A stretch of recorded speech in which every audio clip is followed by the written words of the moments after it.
According to President Rodrigo Roa Duterte, I wish to assure that vindictiveness is not in my system, but we must have the courage to fight for what we believe in, undeterred by the fear of failing or losing. Indeed, courage knows no limits, cowardice does. Good morning to one and all. This time, I am tasked to talk about the Republic Act 6655 or the Free Public Secondary Education Act of 1988. It is an act establishing and providing for a free public secondary education. The system of free public basic education has long been in existence in the Philippines. Free and compulsory elementary education was established by the Malolos Constitution in 1899, whereas free secondary education was formalized with the enactment of Republic Act No. 6655 in 1988, meaning that this free secondary education was put into a law on 1988. Section 1. This act shall be known as the Free Public Secondary Education Act of 1988, and this act was approved by the Congress of the Philippines. Section 2. Declaration of Policy. It is the policy of the state to provide for a free public secondary education to all qualified citizens and to promote quality education at all levels. Meaning, this provision is only for the qualified Filipino citizens. For me, to avoid bias between the status of the people, either you are rich or poor. Section 3. Definitions. For the purpose of this act, the following terms shall mean. Free public secondary education means that the students enrolled in secondary schools established, administered, maintained, and funded by local government units, and those public high schools which may be established by law shall be free from payment of tuition and other school fees. So in this, only those schools funded by the government or schools recognized by law could only avail this free public secondary education.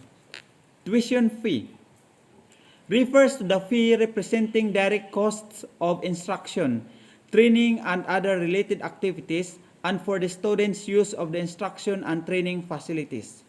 Other school fees refer to those fees which cover the other necessary costs supportive of instruction, including but not limited to medical and dental, athletic, library, laboratory, and citizens army training or CAT fees. Therefore, there are other collections made depending on the individual necessities of the school. Section 4. Implementing of free public secondary education. The system of free public secondary education as provided in this act shall commence in school year 1988 to 1989, and that the students enrolled in secondary course offerings in national and general comprehensive high schools, state colleges and universities, specialized schools, trade, technical, vocational, fishery, and agricultural schools, and in any schools which may be established by law, shall be free from payment of tuition and other school fees, except fees related to membership in the school community, such as identification cards, student organizations, and publication, which may be collected, provided that nothing in this act shall cause or authorize the reduction or removal of any benefits which the national or local government may have granted to the students, teachers, and other school personnel of these public high schools prior to the enactment of this act. Formulation of secondary education curriculum. The Department of Education, Culture, and Sports shall formulate a secondary education curriculum in order to upgrade its quality, efficiency, and access.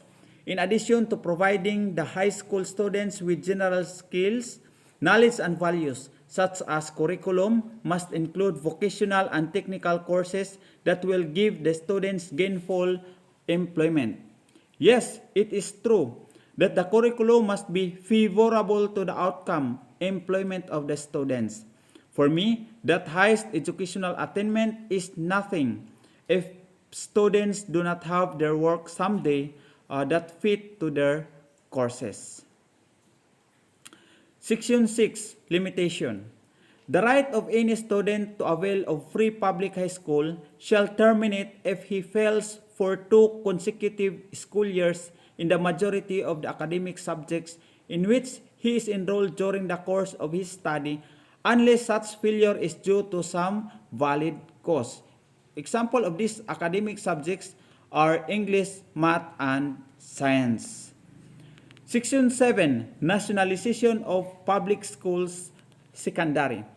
To effectively implement the system, the establishment, renaming, conversion, integration, separation, administration, supervision, and control of all public secondary schools and public secondary schools teachers and other school personnel, including the payment of their salaries, allowances, and other fringe benefits, as well as those already provided by local governments, are hereby vested in the Department of Education, Culture, and Sports. So, meaning the nationalization of public schools secondary is in the hand of the Department of Education, Culture, and Sports before, and now the Department of Education, or the DepEd.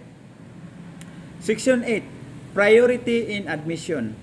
Graduates of public elementary schools in a municipality shall be given priority in admission when the present facilities in the same municipality cannot accommodate all of those applying for enrollment in the public high school.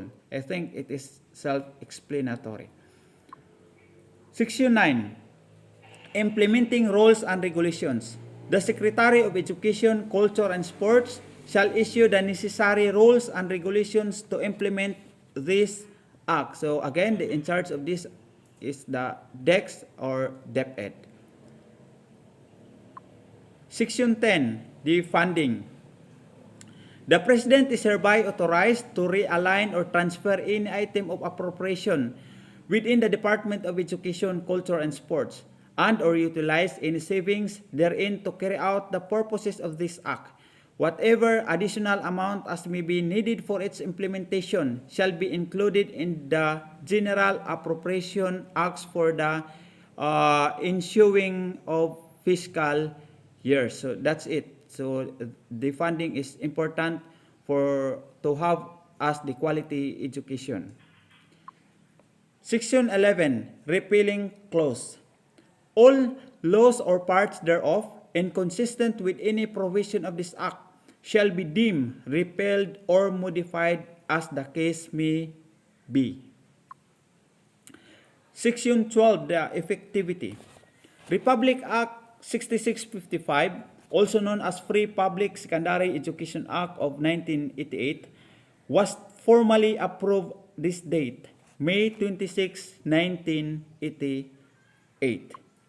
Before I end my talk, let me read to you the saying of Ralph Waldo Emerson that says, "There is no better way to exercise the imagination than the study of the law." And lastly, thank you everyone for viewing and listening. God bless us all.